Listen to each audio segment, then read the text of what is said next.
네,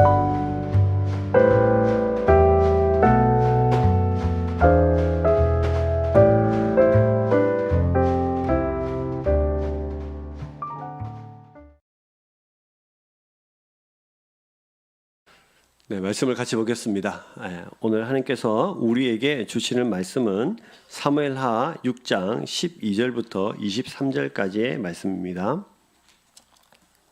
제가 간 성경은 구약 성경 472페이지에 있습니다. 사무엘하 6장 12절부터 23절 한 절씩 교독하겠습니다. 제가 먼저 읽겠습니다. 어떤 사람이 다윗 왕에게 아뢰어 이르되 여호와께서 하나님의 꾀로 말미암아 오벳에돔의 집과 그의 모든 소유에 복을 주셨다 한지라. 다윗이 가서 하나님의 궤를 기쁨으로 메고 오벳에돔의 집에서 다윗 성으로 올라갈세. 여호와의 궤를 맨 사람들이 6걸음을 가매 다윗이 소와 살찐 송아지로 제사를 드리고 다윗이 여호와 앞에서 힘을 다하여 춤을 추는데 그때 다윗의 배에 에봇을 입었더라. 다윗과 온 이스라엘 족속이 즐거이 환호하며 나팔을 불고 여호와의 궤를 메어 오니라. 여호와의 궤가 다윗 성으로 들어올 때에 사울의 딸 미갈이 창으로 내다보다가 다윗 왕이 여호와 앞에서 뛰며 춤추는 것을 보고 심중에 그를 업신여기니라. 여호와의 궤를 메고 돌아가서 다윗이 그것을 위하여 친 장막 가운데에 그 준비한 자리에 그것을 두매 다윗이 번제와 화목제를 여호와 앞에 드리니라. 다윗이 번제와 화목제 드리기를 마치고 만군의 여호와의 이름으로 백성에게 축복하고 모든 백성 곧 온 이스라엘 무리에게 남녀를 막론하고 떡 한 개와 고기 한 조각과 모든 백성이 각기 집으로 돌아가니라. 다윗이 자기의 가족에게 축복하러 돌아오매 사울의 딸 미갈이 나와서 다윗을 맞으며 이르되 이스라엘 왕이 오늘 어떻게 영화로우신지 방탕한 자가 염치 없이 자기의 몸을 드러내는 것처럼 오늘 그의 신복의 계집종의 눈앞에서 몸을 드러내셨도다 하니 다윗이 미갈에게 이르되 이는 여호와 앞에서 한 것이니라. 그가 내 하나님 내 아버지와 그의 온 집을 버리시고 나를 택하사 나를 여호와의 백성 이스라엘의 주권자로 삼으셨으니 내가 여호와 앞에서 뛰놀리라. 내가 이보다 더 낮아져서 스스로 천하게 보일지라도 내가 말한 바 계집종에게는 내가 높임을 받으리라 한지라. 그러므로 사울의 딸 미갈이 죽는 날까지 그에게 자식이 없으니라. 아멘. 옆에 분들 인사하겠습니다. 샬롬. 멀리 계신 분들도 같이 샬롬. 네, 한 주간도 잘 지내셨죠? 네, 날이 많이 추워졌습니다. 감기에 좀 조심해 주시고 건강하셨으면 좋겠다 생각이 듭니다. 세상 차례가 참 마음처럼 되지 않죠? 마음 먹은 대로 또 생각한 대로 흘러가면 참 좋으련만 참 그렇지가 않습니다. 이번 한 주간 어떠셨습니까? 어떤 아픔과 또 속상함이 있으셨습니까? 또 어떤 이가 여러분들을 그렇게 힘들게 하던가요? 또 어떤 사람들이 여러분들을 그렇게 아프게 하고 또 어떤 환경들이 여러분들을 참 한숨 짓게 만드셨습니까? 여러분들을 위해서 새벽마다 기도할 때마다 오늘은 우리 성도님들 삶 가운데 어려움이 없어야 될 텐데 우리 성도님들이 좀 말씀으로 잘 또 살아냈으면 좋겠는데 이런 마음들이 늘 들기도 하고 그래서 그런 마음으로 기도하는데요. 오늘 한 주간 많이 힘드셨다면 주님께서 오늘 예배를 통해서 여러분들을 위로하시기를 소망합니다. 오늘 우리는 언약궤를 사람 마음으로 옮기려다가 실패하고 큰 시대에 빠져 있는 다윗을 만나게 될 겁니다. 그런데 그 하나님께서 어떻게 그 다윗을 위로하시고 어떻게 그를 다시 일으켜 세워 주시는지를 말씀을 통해서 우리가 살펴보고요. 또 그것을 우리 삶 가운데 좀 적용하면서 우리는 또 어떻게 어떤 하나님을 만나고 어떻게 하나님께서 우리를 위로하시는지 그 방법을 그 하나님의 그 방법들을 좀 알아갔으면 좋겠습니다. 우리 지난주에 살펴본 대로 선한 마음으로 하나님에 의해서 시작된 언약궤를 예루살렘 다윗 성으로 옮기려 했지만 그 방법이 바르지 못해서 언약궤를 옮기던 웃사가 죽습니다. 자, 우리 여기서 한번 생각을 좀 해볼까요? 웃사가 죽어요. 우리는 그냥 성경을 보면서 웃사가 죽었나 보다 뭐 이렇게 생각을 하는데, 우리 가족 중에 웃사가 있었다면요. 지금 우리가 이태원 참사를 통해서 온 나라가 예도를 하고 있고 또 마음 아파하고 있는 삶 가운데 우리가 상황에서 놓여 있는데,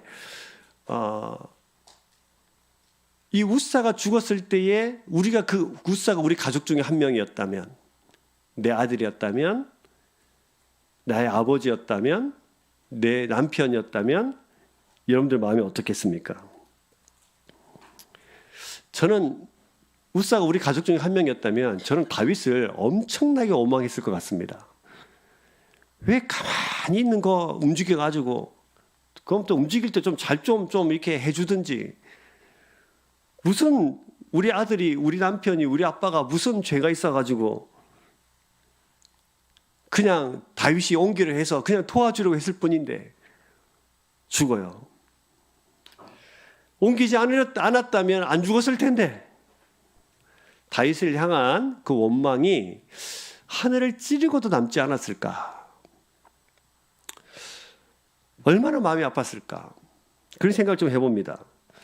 그럼 백성들은요, 다윗이 언약궤를 옮겨올 때에 백성들 또한 참 많은 기대를 했을 것 같아요. 근데 옮겨오다가 왕이 실패를 합니다.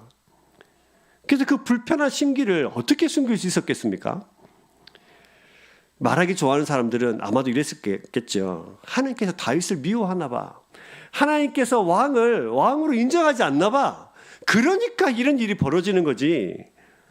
언약궤를 옮기는데 뭔가 다윗이, 왕이 좀 죄가 있어가지고 하나님께 진노하신 거 아닐까? 말하기 좋아하는 사람들은 원래 말을 잘 꾸며내니까 그런 말을 하겠죠. 또 다윗이 왕이 된 것을 못마땅히 여기던 사람들에게는 이것은 분명 이 일을 꼬투리 잡아가지고 다윗을 내리려고 하는 큰 이유 중에 하나가 또 됐을 겁니다. 그러면 그 당사자였던 다윗의 마음은 어땠을까요? 우리는 이렇게 성경이라는 것을 쭉 읽으면서, 우리는 이제 성경은 글자로 이렇게 돼 있으니까 눈에 보이는 부분이 있고 보이지 않는 부분이 있어요. 근데 우리가 성경을 읽을 때는 눈에 보이지 않는 부분까지 함께 읽는 것이 묵상을 깊게 하는 것이고 하나님을 잘 살펴볼 수 있는 겁니다. 지금 눈에 보이지 않는 부분도 제가 설명드리고 있는 거예요. 같이 한번 생각을 해보자고. 성경에는 그냥 실패했다 이렇게 되어 있는데, 웃사의 가족에 대한 이야기, 백성들의 이야기, 또 왕이니까 왕의 반대 세력들의 이야기는 성경에 드러나지가 않죠. 그래서 그분들도 살펴보는 거예요. 그럼 성경에 또 드러나지 않는 부분들 중에 또 하나가 다윗의 마음 어땠을까? 어떻겠습니까? 다윗이 처음에 이 언약궤를 다시 예루살렘으로 가지고 오려고 할 때 얼마나 마음이 즐겁고 얼마나 행복했습니까? 근데 그것이 하나님을 위한 일인데 실패로 끝났을 때 그 좌절감은 이루 말할 수 없을 것 같습니다. 근데 이 부분들을 다 설명할 수 없지만 다윗이 이렇게 설명하면서 다윗의 마음을 조금이나마 지금 상황을 설명한 부분들이 있어요. 사무엘하 6장 9절과 10절을 보시면 이런 말씀이 기록되어 있습니다. 자, 9절과 10절 같이 읽어보겠습니다. 시작. 다윗이 그날에 여호와를 두려워하여 이르되 여호와의 궤가 어찌 내게로 오리요 하고, 다윗이 여호와의 궤를 옮겨 다윗성 자기에게로 메어 가기를 즐겨하지 아니하고 가드 사람 오벳에돔의 집으로 메어 간지라, 이렇게 되어 있어요. 자, 보시면 9절을 보시면 여호와를 뭐 했다? 두려워했다, 이렇게 되어 있습니다. 그래서 언약궤를 다윗성으로 옮기는 이 일이 하나님의 뜻에서 벗어난 거 아닐까라는 염려함으로 큰 두려움에 다윗이 휩싸여 있었습니다. 다윗은 그동안 하나님을 만났던, 다윗이 만났던 하나님은 친절하신 하나님, 자신이 기도할 때문에 응답하신 하나님, 고통 가운데 있을 때 보살펴 주셨던 하나님, 적으로부터, 사울로부터 자기의 목숨을 지켜주었던 하나님이었는데, 이곳에서 만난 하나님은 안 그런 거예요. 이 사건을 통해서 하나님은 사람을 죽일 수도 있는 분이네. 이 사건을 통해서 하나님께서 올바르지 않게 하나님을 섬긴다면 하나님의 큰 재앙을 받을 수도 있네 라는 생각들을 했고, 하나님을 상상할 수 없을 만큼 거룩한 분이라는 사실 또한 이 사건을 통해서 알게 됐습니다. 그래서 하나님을 두려워한 거예요. 하나님 입장에서는 하나님은 지난주에 우리 살펴본 것처럼 거룩을 지키셔야 했고 또 거룩하시고 거룩이 부정에 침범받을 때 거룩하신 만큼 그것을 향한 진노를 쏟아내시는 하나님이라는 사실을 가르쳐 주시기도 하시고 다윗은 그동안 그 몰랐던 하나님을 비로소 알게 된 것이죠. 뿐만입니까? 이렇게도 말하죠. 어찌 내게로 오리오. 하나님의 언약궤가 어떻게 내게로 오리오 하면서 깊은 탄식을 또 쏟아 놓아요. 그래서 다윗은 언약궤가 어떻게 나한테 올 수 있겠느냐 하면서 깊은 탄식과 한숨과 눈물을 흘렸습니다. 감정적으로도 큰 타격을 입은 거죠. 그 두려워했다는 것은 이 정신적 타격을 입었다면 어떻게 내게 오리오 하면서 감정적으로도 아파하는 모습을 보일 수 있어요. 그리고 10절을 보시면 즐겨하지 않았다. 언약궤를 가져오는 것이 즐겨하지 않았다. 근데 언약궤를 들고 올 때 다윗이 잣나무로 막 엄청나게 많은 악기들 만들어가지고 찬양도 하면서 즐거워했잖아요. 근데 그런 것을 비교해 볼 때 다윗이 예루살렘으로 언약궤를 가져오는 것이 힘들었다. 그리고 의지적으로도 하나님의 궤를 가져오는 것을 지금 스탑하고 있다는 것을 우리가 알 수 있습니다. 그래서 다윗은 이 실패는 감정적으로도 의지적으로도 정신적으로도 큰 충격과 타격을 입었어요. 근데 우리가 여러분 아시다시피 우리도 인생을 살면서 실패할 때가 있나요, 없나요? 있죠. 우리 생각대로 뭐가 잘 진행이 안 될 때가 있나요, 없나요? 있죠. 그럴 때마다 우리도 다윗과 똑같은 감정적으로, 의지적으로, 또 정신적으로, 정서적으로 타격을 입을 때가 있어요. 그래서 힘을 내고 싶어도 힘이 나지 않을 때가 있나요, 없나요? 있어요. 옆에 사람들이 막 이야기해요. 힘을 내세요. 기도할게요. 힘을 내세요. 그래도 힘조차 낼 수 없는 깊은 좌절 가운데 빠질 때가 있어요. 그래도 살아야 하니까. 그래도 어떨 때는 자식들을 보니까. 그래도 우리 가족들을 보니까 힘을 내야 되니까 어쩔 수 없이 몸을 질질 끌고서라도 세상을 살아갈 때가 있잖아요. 자, 문제는요. 이럴 때요. 나의 그 작은 의지조차도 꺾여버릴 때 아무것도 할 수 없을 만큼 깊은 수렁에서 빠져서 내가 이 수렁을 빠져나갈 수 있을까? 라는 생각마저 들 때요. 우리는 참 답이 없다 생각하면서 눈물만 흘리고 있죠. 그때는 어떻게 해야 될까요? 특별히 또 예수 믿는 사람들은 사람에게 상처받고 원하는 대로 일이 풀려지지 않을 때 그래서 그래 이럴 때 주님밖에 없어 라고 배웠기 때문에 주님밖에 없어 하면서 두 손 들고 주님 앞에 매달려 보는데도 상황이 바뀌어지지가 않다고 생각이 될 때 어떻게 해야 되나요? 우리는 이것저것 참 많은 위로가 필요한 사람들이에요. 옆에 분들 봐보세요. 위로가 참 많이 필요한 사람들이죠. 자, 한번 저를 따라서 해볼까요? 잘 살았어. 잘하고 있어. 화이팅. 네, 좀 위로가 되시나요? 이제 이런 말이 조금의 힘은 되죠. 그러나 여러분, 여러분들에게 위로는 뭡니까? 이럴 때 우리는 세상을 살면서 참 많은 위로가 필요한데 여러분들에게 위로는 무엇입니까? 무엇이 여러분들의 위로가 되세요? 어떤 이들은 이럴 때 사람을 찾습니다. 잘했어 이 한마디 듣고 싶어서요. 잘하고 있어 이 한마디 듣고 싶어서요. 그리고 내 속의 이야기를 다 내어드리고 토로하면서 내 이야기를 들어달라고. 그래서 사람을 찾기도 하죠. 어떤 사람은 쾌락을 찾습니다. 잠시 잊어보려고. 그래서 술에 취하고 마약에 취합니다. 어떤 사람은 쇼핑을 그렇게 합니다. 그죠? 그동안 살 수 없었던 거 막 사면서 잠시나마 기쁨을 가져보려고 노력합니다. 근데 여러분 그거 아십니까? 이런 경험, 이런 것들이 나를 절대로 위로할 수 없습니다. 이런 것들을 위로의 근거로 삼는다면 우리는 사실은 더 큰 문제에 빠지게 됩니다. 왜요? 이런 것들은 일관성이 없기 때문이에요. 내 말을 들어주는 사람이 위로가 되는데 때로는 대답해 주지 못할 때 화가 납니다. 때로는 맛있는 음식이 또 위로가 될 때가 있죠. 그래서 스트레스 받을 때 먹으시는 분 손 많이 계시죠. 예, 그렇죠. 이게 위로가 되기 때문이에요. 그러니까 매운 거 한번 먹어보자, 막 이러면서 불닭볶음면 막 이런 거 막 열라면 막 이런 거 드시잖아요. 근데 어느 날 입맛이 변해서 이것이 맛이 없을 때가 있어요. 이것이 일관성이 없어. 쇼핑을 하면 스트레스를 풀 수 있다. 근데 우리 주머니에 돈이 늘 한정적이기 때문에 또 항상 또 살 수 있는 것도 아니잖아요. 그때뿐이에요. 잔잔한 클래식 음악이 내 마음을 진정을 시키는데 어느 날 그 듣기 싫을 때가 있어요. 따뜻한 말 한마디가 위로가 되는데 또 그 한마디 때문에 상처받을 때도 있어요. 참 일관적이지 않죠. 근데 우리는 그것을 위로의 근거로 삼고 세상을 살아가고 있어요. 우리가 그만큼 연약하다는 것입니다. 자, 근데 놀랍게도요, 우리의 신앙의 선배들은 우리 인생의 그 위로의 근거를 어디서 찾았냐면 여기서 찾았습니다.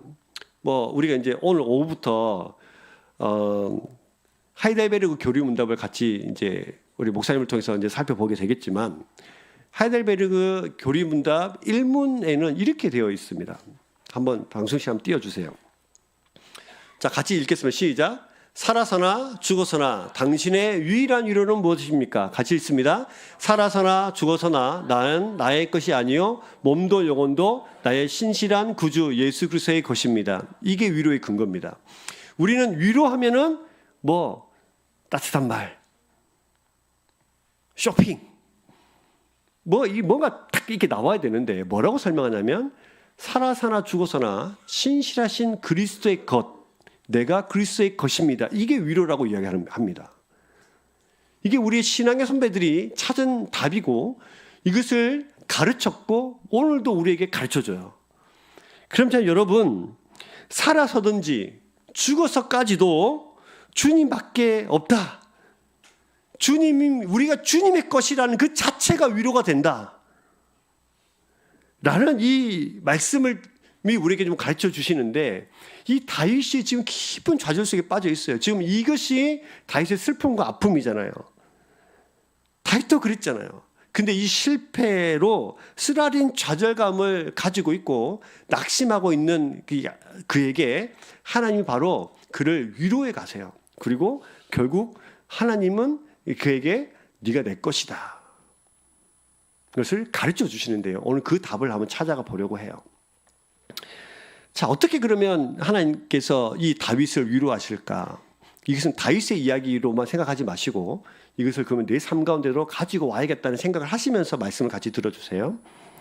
자, 하나님은 우사의 사건으로 궤를 예루살렘으로 옮기지 못하고 이 다윗이 오벳 에돔이라는 사람 집에 가져다 놓습니다. 그 오벳 에돔을 오늘 성경은 뭐라고 기록을 해놨냐면 11절 보시면 여호와의 궤가 어떤 사람? 가드 사람 오벳 에돔의 집에 있었다라고 설명을 하잖아요. 가드 사람이라는 말은 뭐죠? 가드 사람. 어느 나라 사람의 뜻이에요? 블레셋 사람이라는 뜻이잖아요. 이게 이스라엘 사람은 아니에요. 이 가드 사람 오벳 에돔, 그 블레셋 사람의 집에 이 언약궤를 가져다 놓았다라고 설명하고 있습니다. 근데 자, 여러분, 나중에 이 오벳 에돔은 이방인임에도 불구하고 자기의 집에 이 언약궤를 가져다 놓는 이 일로 큰 복을 받을 뿐만 아니라 나중에 성전을 지키는 문지기가 돼요. 우리가 오벳 에돔을 좀 생각을 해보자고요. 다윗의 명령에 의해서였는지 본인이 자원했는지 알 수 없지만 어쨌든 오벳 에돔이 지금 큰 사건이 벌어지고 지금 우사가 그 언약궤라는 것을 만져가지고 죽어가지고 온 집 나라가 슬픔에 빠졌는 이때에 자기의 집으로 옮겨 놓아요. 자, 여기서 질문. 여러분 집에 이 상황 속에서 여러분 집으로 이 언약궤를 가져가실 분 손 없으시죠? 왜 못 가져가죠? 그렇죠. 맞아요. 무서워서요. 또 이거 어떻게 했다가 우리 가족이 다 죽을 수도 있잖아요. 그런데 이것을 어떻게 집에 가져다 놓습니까? 근데 오벳 에돔이 어떻게든 간에 이것을 가지고 가요. 위험을 감수하고 또 아비나답의 집처럼 우리 아들이 죽을 수도 있고 내가 죽을 수도 있고 우리 가족 중에 하나가 어떻게 잘못해서 손댔다가 죽을 수도 있는데 그 모든 위험을 감수하고 자기 집으로 옮겨가면서 이 언약궤를, 하나님의 궤를 가지고 갑니다. 그런데 그곳에서 언약궤가 몇 달간 있었습니까? 석 달간 있었는데 그 동안에 온 집이 복을 받아요. 석 달 그 짧은 기간 동안에 온 나라가 다 알 수 있을 만큼 가시적으로 복이 내려진 것을 눈으로 확인할 수 있을 만큼 그 복이 넘쳐납니다. 그래서 사람에게는 복이라는 것으로 축복을 주시고 하나님은 이것을 기뻐하신 거예요. 이것을 이제 성경 한 구절로 이렇게 설명을 해놓은 거죠. 석 달 동안 오벳에돔과 그의 온 집이 복을 받았다, 이렇게 설명을 하고 있는 건데, 이 원리를 기억하셔야 돼요. 첫 번째 원리 기억하셔야 될 것이, 하나님은 전적으로 자기를 부인하고 하나님의 영광을 위해서 살아가는 자에게 뭐를 주세요? 복을 주세요. 잘 기억하십시오. 하나님은 그런 분인 거예요. 여러분들은 주일날 말씀을 통해서 사람의 이야기를 듣는 것이 아니고 하나님이 어떤 분이라는 사실을 계속 들으셔야 돼요. 이게 말씀이니까. 제가 그 부분을 말씀드리고 있는 거예요. 하나님은 전적으로 자기를 부인하고 하나님의 영광을 위해서 살아가는 사람들에게 반드시 뭐를 주십니까? 복을 주십니다. 하나님은 하나님을 존귀히 여기고 그 여기는 자를 존귀히 여기십니다. 하나님은 자신을 위해 자신을 내어놓기까지 사랑하는 자를 사랑하십니다. 그게 하나님이세요. 지금 오벳에돔이 이방인이잖아요. 이스라엘 백성도 아닌데 그 위험을 감수하고 하나님을 위해서 자기의 영광을 모두 다 드리는 그에게 복을 내려주면서 하나님이 너와 함께하고 있다는 사실을 가르쳐 주시는 거예요.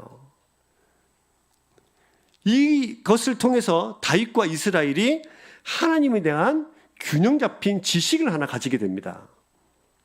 하나님은 거룩이 침범받을 때는 반드시 진노하시는구나. 그러나 하나님을 위해서 살아가는 자에게 뭐를 주시는 분? 복을 주시는 분을, 이 균형 잡힌 사실을, 이제 이 지식을 이해하게 되는 거예요. 하나님은 공의로우신 분이셔서 죄를 용납하시지 않으시지만 또 한편으로는 축복과 은혜로 사랑을 베푸시는 분이다. 여러분 믿으십니까? 이 하나님이 여러분의 하나님이 되기를 주의 이름으로 축복합니다. 근데 특별히 너무 재미있는 성경 이야기 하나 있는데, 그것이 언약궤를 통해서 오벳에돔과 그의 온 집에 복을 주시니라, 이렇게 기록이 되어 있어요. 오벳에돔과 그의 온 집에. 근데 왜 이렇게 기록을 해놨을까? 이게 큰 의미가 있습니다.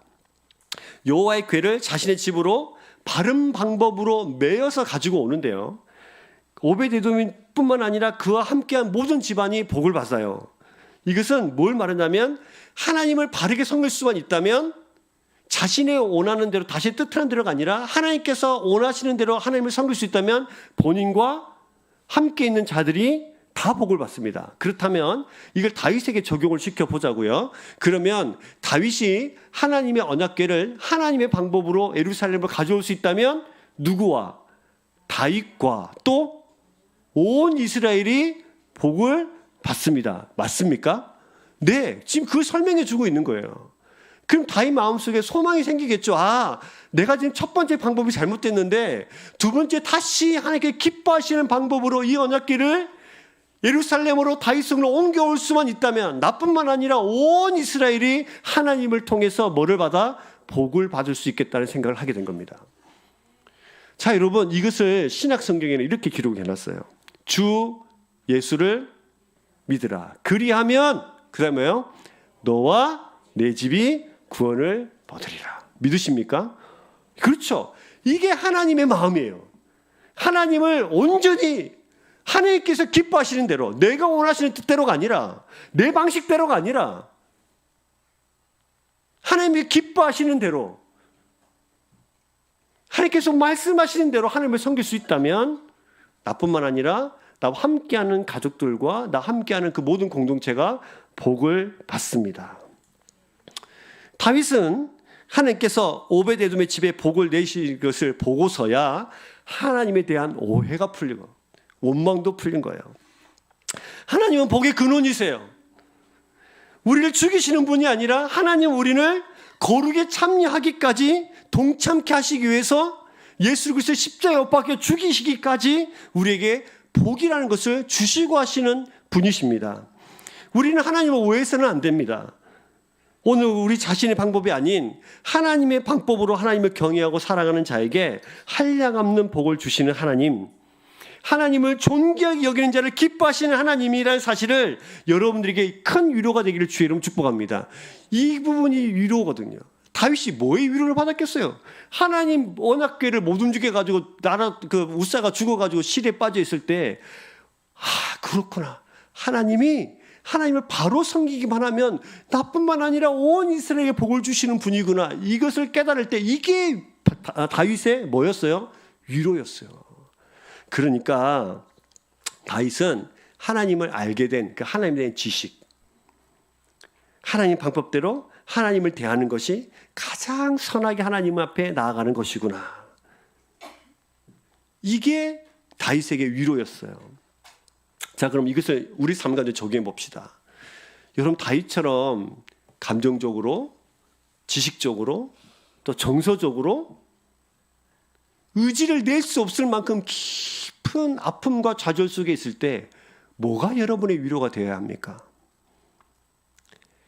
하나님은 하나님을 자신의 방법대로가 아니라 하나님의 영광을 위해서 살아가는, 하나님을 존귀 여기는 자에게 반드시 복을 주시는 하나님이십니다. 이게 여러분들의 뭐가 되어야 돼요? 위로가 되어야 돼요. 그 위로의 근원을 어디서 찾냐면 하나님으로부터 찾는 거예요. 실패함으로 답답한, 이것을 요즘 우리말로 고구마 같다 막 그러잖아요. 목막혀서 죽을 것 같은 답답한 인생에 한 줄기 빛이 비쳐나기 시작했습니다. 다윗이 언약궤에 실패해가지고 이 왕자리를 내려놔야 되나, 백성들의 원망은 하늘을 찌르고 우사의 가족들은 나를 그렇게 원망하고 나의 반대 세력들은 이 일을 통해서 꼬투리 잡아가지고 끄집어 내리려고 하는 이런 엄청난 위기 가운데 하나님이 그런 분이시니까 바른 방법으로 언약궤를 예루살렘을 가져오기만 하면 되겠다. 왜? 하나님은 그런 분이시니까. 이게 위로가 된 거예요. 얼마나 속이 시원했을까요? 얼마나 마음이 상쾌하고 통쾌, 그죠? 얼마나 좋았겠습니까? 인생의 답을 발견하는 순간이에요. 자, 여러분, 지금 혹시 여러분의 인생에 다윗처럼 답답한 고구마 한 100개 먹은 것 같은 그런 답답함 속에 있습니까? 내 눈으로 이렇게 보니까 아무런 해답이 나올 것 같지가 않을 때 하나만 기억하십시오. 하나님을 바르게 섬기고 자신을까지 내어 죽기까지 살아가는 우리 예수님께서 자신이 하나님을 영광에서 살아가는 사람들에게 반드시 복을 주십니다. 믿으십니까? 이게 복이잖아요. 이게 얼마나 좋은지. 그럴 수만 있다면 해결되는 문제니까. 자, 그래서 이 다윗이 하나님을 향한 새로운 지식을 가지게 될 때에 그래서 이 언약궤를 옮겨오기 시작합니다. 12절을 보시면 12절에 어떤 사람이 다윗 왕에게 아뢰어 이르되 여호와께서 하나님의 궤로 말미암아 오베데돔의 짐과 그의 모든 소유에 복을 주셨다 한지라. 다윗이 가서 하나님의 궤를 기쁨으로 메어 오베데돔의 집에서 다윗성으로 올라갈세. 실패했을 때 두려웠죠. 탄식했죠. 즐겨하지도 않았잖아요. 근데 12절에 보시면 다시 오베데돔의 집에 복을 내려주신다는 하나님을 경험하고 난 뒤에, 듣고 난 뒤에 즐거웠어요. 그래서 12절 보시면 기쁨으로 메고 오베데돔의 집에서 다윗성으로 올라갈세. 또 상반되죠. 기뻐하게. 이게 사람이에요. 어떨 때는 좌절했다가 어쩔 때는 기뻤다가 이것이 왔다 갔다 하는 게 사람이잖아요. 근데 얼마나 기뻤던지 이것을 이제 오베데돔 집에서 다윗성으로 옮겨오기를 시작을 합니다. 즐거웠어요. 왜 즐거웠죠? 뭐 때문에 즐거웠습니까? 하나님이 왜 그러셨는지 알았기 때문에. 하나님이 어떤 분이라는 사실을 알았기 때문에. 자, 오늘 본문에는 잘 기록이 되어 있지 않은데 이 오베데돔의 집에서 이게 언약궤를 다윗성으로 가지고 올 때 다윗이 엄청나게 준비를 했습니다. 오늘 본문에는 한 개도 드러나 있지가 않은데 이 본문을 다른 성경에 보면은 아주 잘 기록을 해놨어요. 우리가 이제 다윗의 행동들을 좀 이해하기 위해서 이 본문을 좀 가져올 필요가 있습니다. 역대상 15장으로 가볼게요. 역대상 15장에 보시면 이 본문을 이렇게 상세히 설명을 해놨어요. 자, 1절을 먼저 볼까요? 자, 역대상 15장 1절에 보시면 함께 읽습니다. 시작. 다윗이 다윗성에서 자기를 위하여 궁전을 세우고 또 하나님의 궤를 둘 곳을 마련하고 그것을 위하여 장막을 치고. 자, 첫 번째 보시면 다윗이 궁전도 만들었는데 옆에 또 뭘 만들었어요? 언약궤를 둘 장소를 마련하면서 언약궤를 안치할 장소를 마련해놔요. 이게 첫 번째 다윗이 언약궤를 가지고 올 때 한 일입니다. 두 번째 2절과 3절을 띄워드릴게요. 다시 한번 더 보겠습니다. 시작. 다윗이 이르되 레위 사람 외에는 하나님의 궤를 맬 수 없나니 이는 여호와께서 그들을 택하사 여호와의 궤를 메고 영원히 그를 섬기게 하셨음이라 하고 다윗이 이스라엘 온 무리를 예루살렘으로 모으고 여호와의 궤를 그 마련한 곳으로 메어 올리고자 하여. 자, 두 번째는 뭐죠? 레위 사람들을 언약궤를 운반할 사람을 레위 사람들을 선정한 겁니다. 왜요?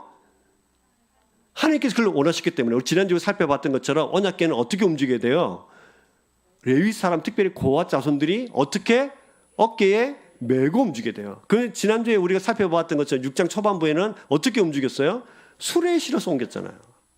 이것을 알아가는 거죠. 아, 이 레위 사람들만 옮길 수 있는 거구나, 어깨에 메야 되는 거라를 깨닫고 난 후에 그래서 그 방법 그대로 하면서 레위 사람들을 선정합니다. 그리고 어깨에 메어서, 반드시 어깨에 메어서 옮기고자 하는 마음들을 가집니다. 자, 세 번째, 자, 16절로 가보겠습니다. 자, 시작. 다윗이 레위 사람의 어른들에게 명령하여 그의 형제들을 노래하는 자들을 세우고 비파와 수금과 재금 등 악기를 올려서 즐거운 소리를 크게 내라 하매. 뭘 만들었죠? 찬양대를 만든 거예요. 그래서 언약궤를 움직여 갈 때에 찬양대도 만들고 언약궤를 안치할 장소도 만들고 언약궤를 운반할 사람들도 세우면서 하나님의 방법들 이들을 쫙 이렇게 준비해 갑니다. 이렇게 한 이유는 문제점을 알았기 때문이에요. 15장 15절에 보시면 한 번 더 띄워드릴 텐데요. 15장 15절에 보시면 다윗이 이렇게 이야기해요. 시작. 모세가 여호와의 말씀을 따라 명령한 대로 레위 자손이 제 하나님을 꿰어 어깨에 매니라. 어깨에 매야 된다는 거예요. 어깨에 매야 된다. 이것을 알게 된 거죠. 자, 그래서 첫 번째 실패합니다. 우리가 매지 아니한 규례를 행하지 아니하였는데 이제는 규례대로 하나님의 정하신 대로 메어 운반하게 됩니다. 언약궤를 메고 이제 운반하게 될 때 이 모든 준비를 철저히 마치고 언약궤를 메고 막 가는데 6걸음을 어깨 메고 6걸음을 갔어요. 근데 죽어요, 안 죽어요? 안 죽어요. 그러니까 너무 즐거워서 하나님이 이 방법대로 움직여 가시는 걸 원하시는구나를 생각하면서 제사를 또 드립니다. 언약궤를 메고 6걸음을 가도 하나님의 진도가 없자 더 기쁜 마음으로 하나님께 제사를 드립니다. 민족적 축제가 막 벌어져요. 나팔을 불고 하나님께 찬양하고 온 나라가 예배합니다. 악대의 반주를 따라서 노래하며 춤추며 궤를 옮기는 일이 다윗이 직접 동참하면서 다윗이 춤을 추면서 하나님을 찬양하죠. 하나님에 대한 오해가 풀렸을 때 하나님을 내 방식이 아니라 하나님께서 원하시는 방식대로 바르게 섬길 때 하나님이 그것을 얼마나 기뻐하시는지를 우리에게 가르쳐주는 장면이에요. 이때 우리가 아시는 대로 다윗은 옷 하나를 입고 있었죠. 그 옷이 뭡니까? 예봇이에요. 예봇은 제사장만 입고 있었던, 사실 제사할 때만 입었던 옷인데 다윗이 입고 있었는데요. 근데 사실은 제사장이 입었던 예봇은 아닌 것 같고 특별한 종교의식에 참여하는 자가 입었던 옷으로 보이는 것이 맞는 것 같습니다. 아무튼 다윗이 왕의 복장이 아니라 예봇을 입었다는 것은 다윗은 지금 하나님 앞에서 왕의 자리에, 왕의 위치로, 왕의 자격으로 서 있는 것이 아니라 한 사람의 예배자로 하나님 앞에 서 있다는 사실을 지금 우리에게 가르쳐줍니다. 다윗이 너무 기뻤어요. 자, 이 언약궤를 바르게 옮겨오기만 하면. 6걸음 옮겼는데도 하나님의 진노가 없었어요. 그래서 다윗은 이제 하나님의 통치를 신원하게 들려라. 하나님을 바르게 섬길 때 하나님의 복이 쏟아지는 것을 오벳에돔의 집의 일로 알게 되어서 온 나라가 알게 되어서 이제 하나님을 바르게 섬기기만 한다면 이 나라가 받게 될 복과 온 은혜를 생각하면서 이제야 비로소 이 나라가 진정한 왕이 하나님이시구나 하는 것을 알게 될 거다 생각하니까 가슴이 터질 것만 같았겠죠. 얼마나 기뻤을까요? 아직 일어나지 않은 일이지만 이게 복은 이런 거예요. 하나님을 제대로 섬기면 복을 받을 거다. 아직 일어나지 않았잖아요. 그러나 그것을 알았기 때문에 마음속에 막 가슴이 터질 듯 기쁨이 넘쳐나는 겁니다. 자, 여러분, 우리 부모님들 이 소망이 하나 있죠. 자녀들을 보면서 우리 자녀들이 어떻게 살았으면 좋겠습니까? 자녀들이 어떻게 했으면 좋겠어요? 자, 저는 우리 자녀들의 입술에서 이런 고백이 나왔으면 좋겠어요. 아이들이 하나님을 제대로 알고 하나님 나에게 가장 귀하신 분이십니다 라고 고백하면서 저는 하나님을 정말로 사랑합니다. 주님이 제 인생의 전부입니다. 주님을 위해서 살겠습니다. 이런 입술의 고백이 나오기를 소망합니다. 소망하시죠? 저 사실 그거 하나면 되거든요. 저희 집의 자녀들도 3명이잖아요. 이 아이들이 그런 고백으로 살아갔으면 좋겠어요. 저에게 모든 속하는 우리 자녀들이 그런 삶을 살아갔으면 좋겠어요. 근데 그 고백을 하면 엄마 아빠들은 지금 시점에서 어디까지 생각하냐면 먼 미래까지 생각을 해요. 맞죠? 아니에요? 이 아이들이 이렇게 고백할 수 있다면 힘들고 어렵고 어떤 환경을 만나도 하나님 앞에서 바로 설 수 있겠다 이런 생각을 하잖아요. 그래서 하나를 보면 몇 개를 알아요? 10개를 아는 것처럼 이 한 고백으로 우리 10개를 판단하는 거예요. 그러니까 그거 고백 하나만으로도 즐거워서 막 마음에 비명이 막 지르잖아요. 이런 것 같은 거예요. 언약궤가 이제 이 예루살렘 성으로 들어옴을 통해서 이 백성이 앞으로 어떤 삶을 살게 될 거라는 사실을 머릿속에 꿈꾸니까 다윗은 정말 기뻤던 거죠. 그러니까 다윗이 하나님 앞에서 뭐 합니까? 춤을 추는 거예요. 그냥 기뻐서가 아니라 실패를 통해서 이 언약궤가 예루살렘 성으로 들어옴을 통해서 이제 이 백성들이 어떤 인생을 어떻게 살아가야 될 것인가를 머릿속에 꿈꾸기 시작하니까 가슴이 터질 듯이 기뻤던 거죠. 그래서 여러분, 찬양은 하나님을 바르게 알 때 바르게 찬양할 수 있습니다. 하나님을 모르면 바르게 찬양할 수 없습니다. 예배가 그런 거예요. 예배도 하나님을 바르게 할 때 예배할 수 있는 거예요. 그래서 여러분들은 주일날 우리 예배를 드리고 말씀을 들을 때 사람의 이야기가 아닌 철저히 성경 속에 기록되어 있는 하나님에 대해서 말씀을 들으셔야 돼요. 그래야 우리 신앙이 자라고 우리가 하나님을 향한 지식이 자라서 온전히 예배하고 온전히 찬양할 수 있는 사람이 됩니다. 자, 여러분들이 다윗이면 이 상황을 보면서 얼마나 즐거웠을까요? 펄쩍펄쩍 됩니다.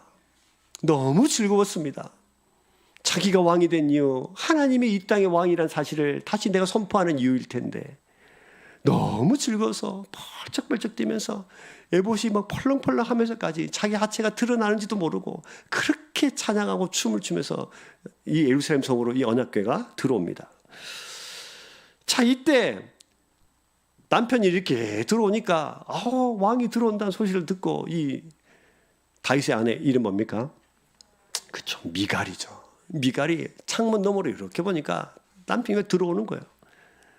근데 상상할 수 없는 일들이 막 벌어집니다. 다윗이 막 춤추면서 막 찬양하고 들어오니까 16절을 보실까요? 이 미갈이 어떻게 했습니까? 여호와의 궤가 다윗 성으로 들어올 때 사울의 딸 미갈이 창으로 내다보다가 다윗 왕이 여호와 앞에서 뛰놀며 춤추는 것을 보고 신중에 그를 뭐 했습니까? 업신여기니라. 여기서 업신여기니라 이 말이 중요한데요. 이 업신여기라는 이 뜻은 가치를 부여하지 않다라는 히브리어 단어입니다. 가치를 부여하지 않았다. 자, 하나님을 즐거워하는 것에 대한 가치가 없었다는 거죠. 하나님에 대한 가치가 없었다는 거예요. 그래서 우리 예배를 월십, 지난주에 말씀드렸지만 월스, 가치, 십, 관계, 하나님과 깊은 관계를 통해서 하나님의 가치를 인정하는 것이 뭡니까? 예배입니다. 그럼 지금 이 성경은 지금 뭘 기록하고 있냐면 이 미갈이라는 사람이 다윗이 뛰어노는 걸 보면서 업심 여기는 자체가 하나님을 뭐 하지 않았다? 예배하지 않았다는 것을 우리에게 가르쳐 줍니다. 하나님의 가치가 없는 거예요. 가치가 자기 우선순위 없으면 하나도 하나님이 중요하지 않습니다. 사람은 자기가 중요한 것에 가치를 여길 때 그것에 시간과 물질을 투자하게 되어 있어요. 근데 시간과 물질을 투자할 때 아까워요, 안 아까워요? 안 아깝죠. 그거예요. 그래서 그걸 통해서 하나님은 이 아이가 나를 사랑하는 줄을 아시는 겁니다. 그래서 성경은 우리에게 네가 내 말씀에 순종하면 네가 나를 사랑하는 줄 알겠다, 이렇게 계속 말씀하시는 거예요. 그러니까 하나님을 사랑하지 않으니까 가치가 그에게 없는 것이고, 가치가 없으니까 그 하나님께 시간과 어떤 행동과 물질을 드리는 것이 아까워서 드리지 못하는 거예요. 혹시 우리 예배가 잘 되지 않을 때, 혹시 우리가 하나님께 뭔가 헌신하고 봉사하고 하나님께 물질을 드릴 때 아깝다면 하나님의 가치가 우리 속에 어느 정도인지를 한번 체크해 보실 필요는 있습니다.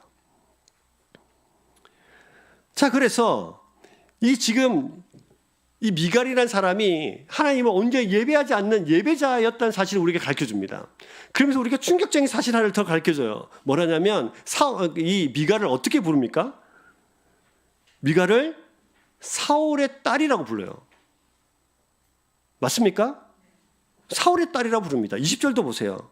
다윗이 자기의 가족들에게 축복하러 오매 누가? 사울의 딸 미갈이 나와서 다윗을 맞으며 이르되 이스라엘 왕이 오늘 어떻게 영화로우신지 방탕한 자가 염치 없이 자기의 몸을 드러내는 것처럼 오늘 그의 신복의 계집종의 눈앞에서 몸을 드러내셨다 하니. 사울의 딸이라고 계속 기록해요. 사실 사울은 죽었잖아요. 그럼 지금 누구라고 기록해야 되죠? 사실은 다윗의 아내라고 기록을 해야 돼요. 다윗의 아내가 맞으니까요. 근데 성경은 지금 뭐 하고 있냐면 미갈이 사울이란 사람과 똑같이 하나님을 온전히 뭐하지 않고 있다? 예배하지 않고 있다. 이게 다음 세대들에게 우리의 온전한 신앙을 전수해야 될 이유입니다. 우리가 신앙을, 믿음을 제대로 전수하지 않으면 예배 현장에 있어도 예배할 수 없는 사람이 됩니다. 자, 그러면 우리가 이렇게 살펴볼 필요가 있어요. 방탕한 한지가 염치 없이 자기를 몸을 드러냈다. 여기서 이 말은 미친 짓이다, 바보 같은 짓이다, 이런 뜻이거든요. 어떻게 당신이 그럴 수 있습니까? 어떻게 그렇게 춤추면서 바보같이 멍청한 짓을 하고 있습니까? 참 잘합니다. 근데 계집종들의 눈앞에서 하찮아 보이고 잘하는 짓입니다. 비하는 거리죠. 우리는 그 6장에서 이름이 거론된 세 사람을 만나요. 첫 번째는 다윗. 그는 예배자입니다. 자신의 왕이라는 위치가 하나님 앞에서 하나도 중요하지 않은, 하나님 앞에서도 하나님을 향한 그 놀라운 지식으로 그것을 바탕으로 해서 하나님을 놀랍게 찬양하고 예배하는, 다른 사람들을 전혀 눈에 신경 쓰지 않고 내가 하나님께 온전히 나아가는 예배자. 두 번째는 우사예요. 예배자를 있기는 했는데 경건한 두려움이 없이 자기 방식대로 하나님을 섬기는 사람, 우사. 세 번째는 미갈입니다. 예배의 자리에 그렇게 찬양하는 무리가 언약궤를 가지고 예루살렘에 막 들어오면 사실은 미갈 역시 다윗의 진짜 아내였다면 우리 남편이 이제 그 고통에서 벗어났구나, 우리 남편이 이제 다시 왕의 자리에서 잘 그 역할을 감당할 수 있겠구나, 하나님의 언약궤가 들어와서 이 나라 바로 설 수 있겠구나 라는 국모라면은, 생각했던 국모라면 어떻게 했을 것 같습니까? 함께 뛰어가서 함께 찬양을 해야 되는데 이렇게 창문 너머로 뭐하고 있어요? 구경만 하고 있어요. 이런 자라들을 예배의 방관자라고 합니다. 예배의 관찰자예요. 자기 신이 직접 들어가서 예배를 해야 되는데, 하나님을 높여드리는데 그렇지 않아요. 그냥 멀리서 구경만 하고 있어요. 그러면서 찬양이 어떠니, 춤이 어떠니, 다윗 네가 그러면 되니, 니는 왕인데. 방관자는 반드시 뭐합니까? 비판하게 되어 있습니다. 그래서 춤이 어떻고 찬양이 어떻고 그래서 그러는 거죠.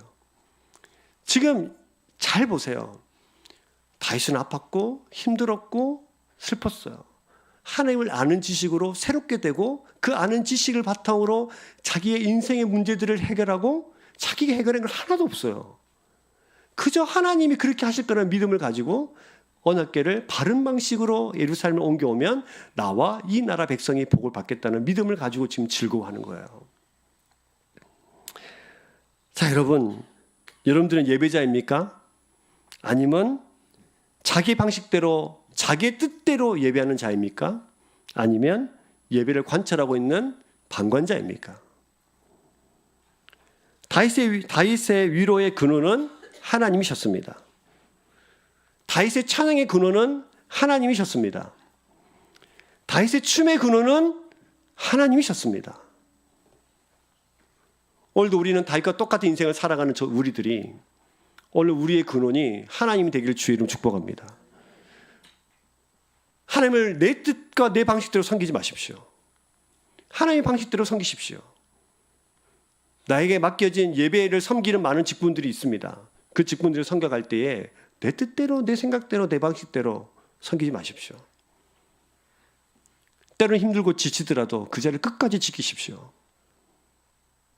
끝까지 지켜주십시오. 그게 하나님께서 우리에게 원하시는 방식이에요. 여러분, 저는 여러분들이 인생을 살면서 많은 좌절과 아픔 속에 있다고 생각해요. 저는 새벽마다 그걸 위해서 기도하는 거예요. 늘 기도하죠. 주님, 이겨낼 수 있도록 도와주십시오. 근데 그 이겨내면 끝나지 말고 이것이 우리의 기쁨으로 바뀌어지고 그 하나님을 내 삶에 적용하면서 그 하나님과 함께 동행하는 삶 살아갈 수 있도록 도와주십시오. 여러분 중에서 날마다 기도하는 제목입니다. 사랑하는 여러분, 하나님을 바르게 할 때 바르게 예배할 수 있고 그 하나님이 우리의 기쁨이 될 수 있고 그 하나님이 우리의 위로가 되십니다. 여러분 삶 가운데 이 놀라우신 하나님이 여러분의 위로가 되고 찬양의 근거가 되고 예배의 이유가 되기를 주의 이름으로 축복합니다. 옆에 있는 분들에게 저를 따라서 한번 축복하실까요? 하나님을 아는 지식이 당신의 위로의 근원이 되기를 소망합니다. 할렐루야, 할렐루야, 아멘. 좌절하지 말고 일어서십시오.